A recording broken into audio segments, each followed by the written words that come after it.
North Bengal ইউনিভার্সিটির 2025-26 শিক্ষাবর্ষের পঞ্চম সেমিস্টারের মেজরের প্রথম পেপার অর্থাৎ মেজর 9 পলিটিক্যাল সায়েন্স। আর এই মেজর 9 পলিটিক্যাল সায়েন্সের সম্পূর্ণ সিলেবাস থেকে আজকের এই ভিডিওটিতে আমরা গুরুত্বপূর্ণ 15 নম্বরের প্রশ্নাবলীর সাজেশন সম্পর্কে ডিটেলসে আলোচনা করব।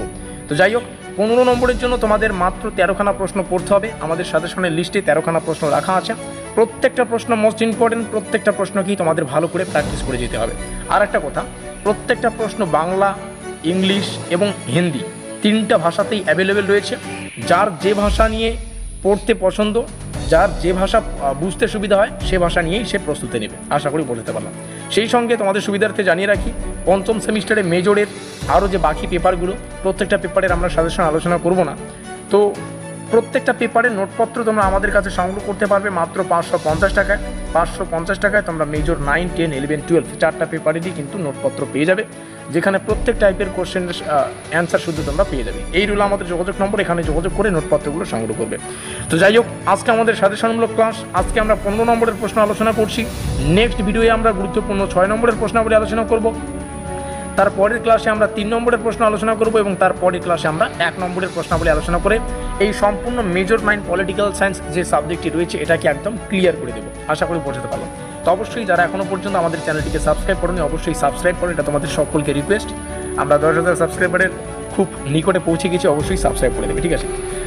প্রথম প্রশ্ন, বৈশ্বিক রাজনীতির ধারণা কিভাবে ইন্টারন্যাশনাল পলিটিক্স থেকে গ্লোবাল পলিটিক্সে রূপান্তরিত হয়েছে তা বিশ্লেষণ করো। এখানে থাকা প্রত্যেকটা প্রশ্ন বিভিন্ন দৃষ্টিকোণ থেকে বিচার করার পরেই তোমাদের সামনে শেয়ার করা হচ্ছে। যদিও প্রশ্নাবলীকে 15 নম্বরের লিস্টে রাখা হয়েছে, তবে এখানে থাকা বেশ কয়েকটি প্রশ্ন কিন্তু 6 নম্বরের জন্য প্রযোজ্য। প্রশ্নাবলীকে রেডি করো, পরীক্ষা ঠিক যেভাবে আসবে সেভাবে তোমরা লিখে দেবে। দ্বিতীয় প্রশ্ন আমরা দেখে নিচ্ছি, জিও পলিটিক্স ও জিও ইকোনমিক্সের মধ্যে সাদৃশ্য ও সংঘাতের ক্ষেত্র আলোচনা করো। সাদৃশ্য মানে মিল, অবশ্যই পার্থক্যটাও পড়ে রাখবে। বৈশ্বিক রাজনীতিতে নন স্টেট অ্যাক্টরদের ভূমিকা ও তাৎপর্য সমালোচনামূলক আলোচনা করো। ইংলিশ ভার্সন, হিন্দি ভার্সন, এই প্রশ্নটার ইংলিশ ভার্সন, হিন্দি ভার্সন এখান থেকে দেখে রাখবে, ঠিক আছে। তারপরে এখানে একটা প্রশ্ন দেখতে পাচ্ছি, উদীয়মান শক্তি ও নতুন বিশ্ব ব্যবস্থার গঠন নিয়ে আলোচনা করো। ওকে, 5 নম্বর যে প্রশ্ন সেটা আমাদের দ্বিতীয় অধ্যায় থেকে নেওয়া হয়েছে এবং এখানে লেখাই আছে দ্বিতীয় অধ্যায়, war, conflict and conflict resolution. যুদ্ধের সংজ্ঞা ও প্রকারভেদ বিশ্লেষণ করো এবং আধুনিক আন্তর্জাতিক রাজনীতিতে এর তাৎপর্য ব্যাখ্যা করো। এখান থেকে মোস্ট ইম্পর্টেন্ট একটি 3 মার্কের প্রশ্ন হতে পারে, যুদ্ধের সংজ্ঞা মানে যুদ্ধ বলতে কী বোঝায়, এবং তাদের প্রকারভেদ একসাথে কিন্তু 3+3 আকারে 6 মার্কের জন্য আসতে পারে, কিংবা একেবারে 6 মার্কের জন্য আসতে পারে। তো অবশ্যই প্রশ্নটিকে রেডি করবে। তারপরে আছে সংঘাত নিরসনের পদ্ধতি ও চ্যালেঞ্জগুলো। আরব ইসরায়েল, ভারত পাকিস্তান ও রাশিয়া ইউক্রেন সংঘাতের কেস স্টাডি বিশ্লেষণ করো। এখানে আমি এমন একটা প্রশ্ন তোমাদের সামনে শেয়ার করেছি, এটা এক্সপ্লেন করে ছোটো ছোটো খণ্ড করে তোমরা পড়বে।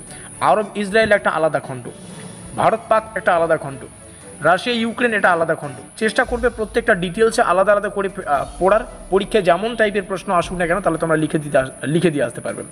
তৃতীয় অধ্যায়ে প্রবেশ করছি, major challenges of global politics 1।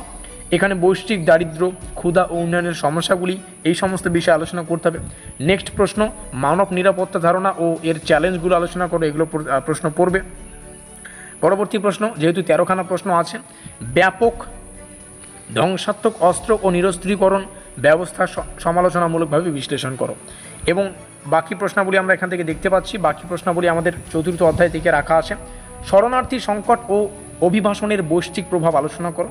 ব্যর্থ রাষ্ট্র ও মানবিক হস্তক্ষেপের সমস্যা। এবং সর্বশেষ প্রশ্ন আমাদের আন্তর্জাতীয় অপরাধ, এখানে মানি লন্ডারিং আছে, সাইবার যুদ্ধ আছে, কিংবা পাচারকারী আছে।